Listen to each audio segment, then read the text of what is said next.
Hello, Coach. Hey.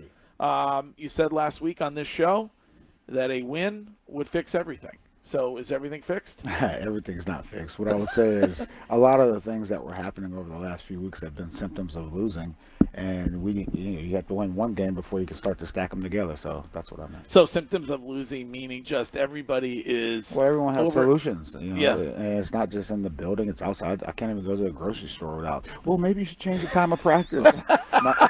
my mom calls me with solutions. People in the building, like everyone has a solution. And what is your mom recommending? My mom recommends just play better. That's everything. just coach better and play better. Coach better and play better. Yeah. Well, that happened yesterday, and I think, speaking of noise, a lot of noise about you calling this football team soft and then saying they played soft, but seems like that you may have known exactly what you were doing, and that these guys responded well to that. The guys went out there and played well. I tried to walk it back last week as far as calling them soft. We played soft the last two games, and that's what I meant. And I would say those guys answered the challenge. I don't think we have soft guys in the locker room. That's just the way we played the last 2 weeks, and I thought they came out and played well yesterday. Jerod, I know that some of the guys, especially the wide receiver group, and we're all like that, guys who want the football, we're talking about being more productive, having more opportunities. It seems like they got some chances yesterday and still had some drops.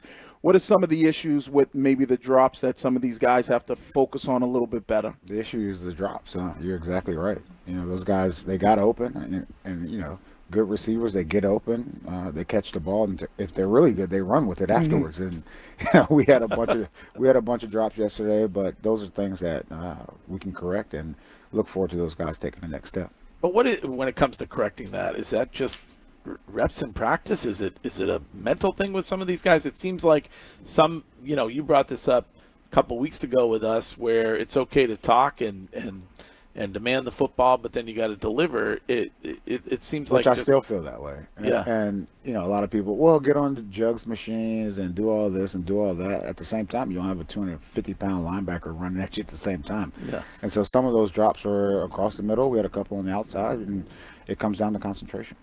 When it comes to going into halftime yesterday, it seemed like you guys were just trying to run the clock down. That's exactly what we were trying to do. Okay. Anytime you lose your starting quarterback and the game plan revolves around your quarterback, and there's a major shift, we run the ball. If we pop that run, then we'll get into our 2-minute or no huddle stuff. But at the same time, it was an opportunity for us as a team in all three phases to hit the reset button, go back, re-energize, make our corrections, and come out and play. What was your message in the locker room at halftime after doing so? Yeah, the messaging was the same thing I said before the game, 30 minutes before those guys got dressed. And it's the next man up mentality. Before the game, we found out that one of our best players wasn't able to go, and Duggar. And I challenged the rest of the guys, like, look, it's next man up. And it stinks to find out, that close to the game, but it happened. And the same thing in the game when your starting quarterback, who you expect to go out there and play 4 quarters, more if need be, goes down. It's the next man up mentality. And I told those guys at halftime, this is an opportunity for us to go out there and support Jacoby, and that's by playing complimentary football. And I think we did that at times.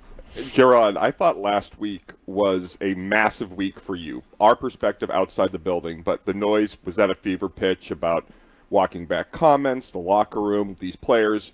When has walking back comments ever been like a big deal? For me though, like, situations change, and I would always say I always reserve the right to change my mind, no matter what we're talking about, who's starting, who's not starting. Like, I always reserve that right. And we talk about transparency, which I've tried to be with all of you guys, and to me, transparency is what I want you to see. I'm not going to say everything that is under the curtain, no, but at the same time, the relationship with the media, I think, is important.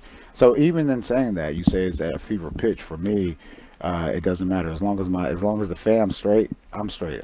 This isn't really adversity for me. I think it's a perspective thing, and I'm glad to hear you say that the way you said it, because I think some people perceive it to be a lack of experience or somebody who's new in a job. Yeah. I think is where that. I am new on a job, and what I will say is, just like I expect from our team to get better each and every week, I expect me as a head coach to get better every single week, and I demand that from our assistant coaches as well. Like, you guys got to get better every single week. It doesn't matter who the players are out on the field. We expect to go out there and win and play winning football.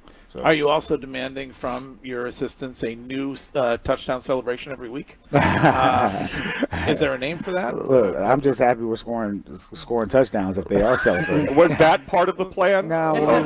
Honestly, when Kraft released the shoes, AVP was joking around like the old kid and play, like tap. We were just out there having fun, man. Look, at the end of the day, winning is fun, and it's fun winning, and that's kind of our mindset. Just on I want you totally answered that properly, and Greg's waiting one day for me to actually do my job well enough to celebrate. But a part of that huge noise outside the building was led by the guy you replaced. And I know you don't want to get into personal stuff, but is it surprising on any level for you that a guy you played for, took you at 8 overall, worked on his staff for years, is so quick to criticize and sort of knock you when you're down? Well, I was 10 overall, so you got to do some research. Top 10. Still they traded back from 8 to 10. That's no, right. They didn't trade back from 8 to 10. They traded back from 7 to 10. Oh, my bad. All right, there we go.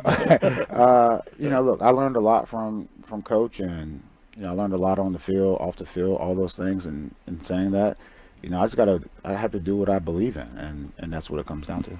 Jerod, isn't the most important thing, and I think for us on the outside, we don't really know what's being said on the inside, and I think great. Yeah, but then we have a problem, right? Well, but a lot of the players, they were saying, well, this is the message that Jerod was giving us before he got to the media, and isn't that the most important thing? At least it was for me, is that what the players are getting before the media gets, you're out there and you're giving your post-game interviews, that kind of thing. Yeah, I'm very open with the players. I'm very transparent, and you would know this, being a player, like you have so many people around you that will lie. Oh, yeah. And they'll tell you it's not your fault, well, this should have happened, that should have happened.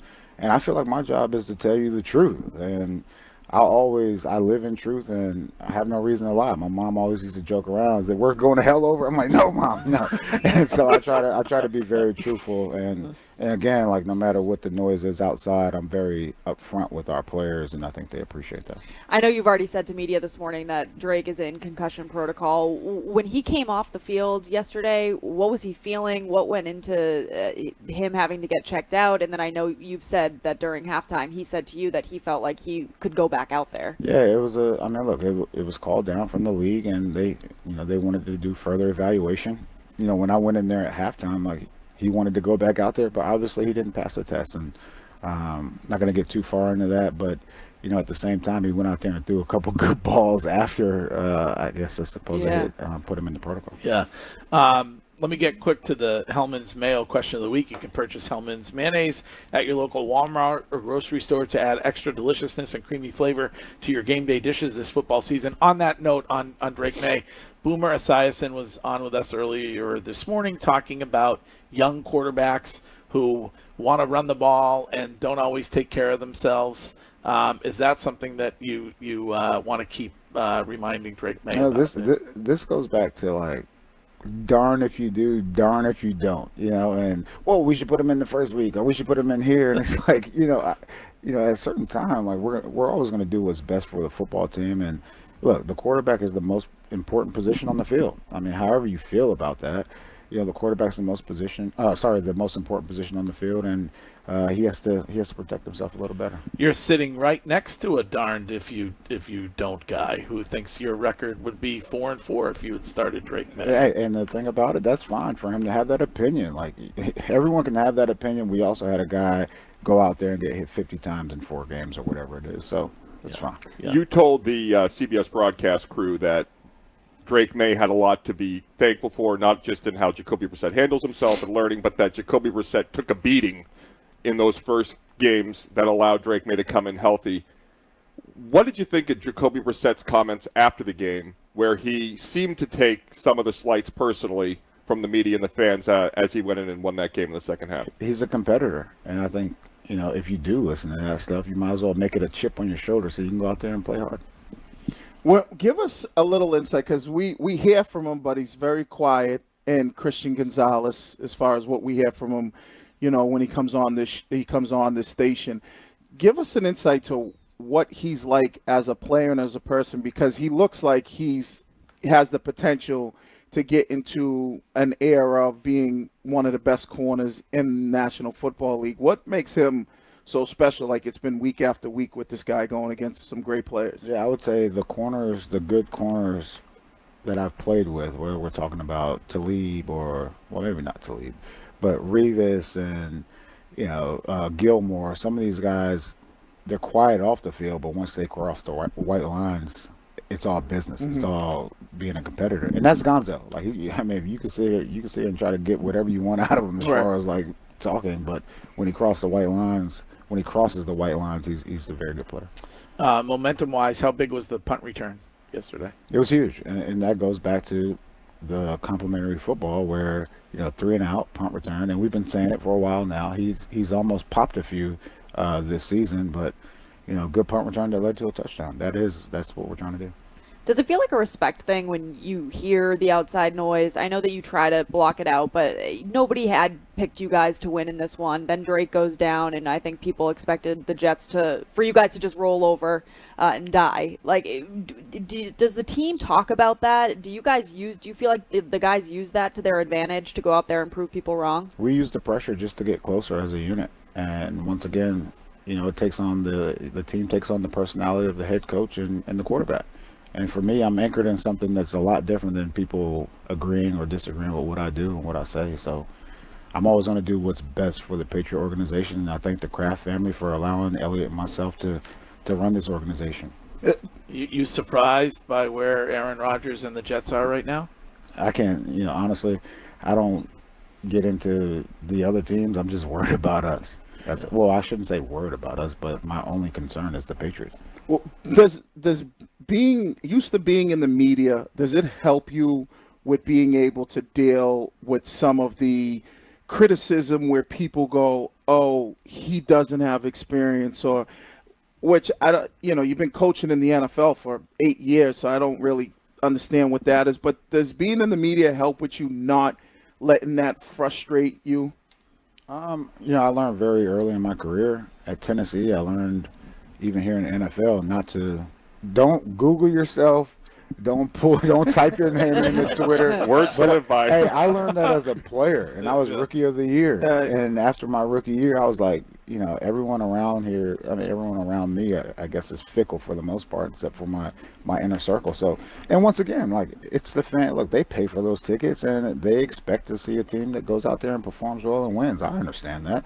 I understand you guys have to, sell advertisements. I understand all that stuff. And so for me, winning cures all. And I would say, building a sustainable winning organization for the future is also top of mind. And just, you talk about it all the time, being transparent. And that's what I love about getting the opportunity to have you address all this stuff. I know you essentially said this week you didn't have an issue with guys and how they're conducting themselves when they're not on the field, visiting cities. Can I just go back to that? Like, guys being out in London, simply not true. True. And so those stories continue to come out where it's just not true. Not true. Yeah, so I'm not sure where it's coming from, but Yeah. I mean, everyone has their sources. Again, working in the media, I understand how that works, but it's simply not true. So nobody missed curfew in London. I'm saying this: we didn't. I'm saying this: we did not have people out in London. That's what I'm saying. I'm not going back to London. I don't want to go back to London. Is this me going back on what I just said? I'm not walking it back. Yeah. What I'm saying is Nashville, very fun city. Maybe put some restrictions in place down there. That's a fun city. Listen, the guys in the locker room, they do what we need to do to go out there and perform. And look, we'll win or whatever happens. But at the same time, these guys are professionals and they've acted that way. How I know you can't be specific, but Drake Maye, you think we won't see him for a while, or what's? I'm not sure. You're not sure. Yeah. Okay. Well, That's honest. Yeah, that's honest. Yeah, that is honest. The internet got me on alcohol prices when at stadiums, so believe me, I don't believe anything I see on the internet. Okay. Yeah, you do. You absolutely do. Yes, he does. You're on the internet right now. So What are you talking about, Mike? This is Cap. Like, Google it. Yeah, but you just were on Instagram too. I saw you scrolling Instagram. Headlines on Instagram, stealing stories. Come on, man, do your own work. Wiki's Do your own work. Wikipedia says he was Coach of the Year at Brockton. Hey, Coach of the Year, I don't believe Brockton. anything on the internet. No, speaking of coaching, just before you go, a little back and forth between you and Coach Wiggins. So it was off air, but I want to ask you, how would you have defended on that Jaden Daniels Hail Mary? Look, I mean, first of all, we said Your defensive, your brilliant defensive mind. We said a Hail Mary is a 50-50 ball, and it's not. And, yeah, that's what Wiggy said, 50-50 ball. Right. We can say whatever we want to. It comes down to execution. Whether you want to rush it or you want to cover, it comes down to execution. And you can't have a free guy behind everyone else with nobody boxing them out. I mean, that's what about other guys like taunting the opposing fans? Is that good while the play is going on? Yeah, look, if you're going to do that, you better go out there and make a play. Again, going back to how I feel. Look, you can talk all the noise you want to, but you better back it up. You were that guy at the basketball court, like wristbands. 100%. I never get in. If we were up by 40, they put me in. All right, Coach Mayo, great to see you. Great job. Great win. No, I appreciate it. All right, and we'll talk to you again next week. Good.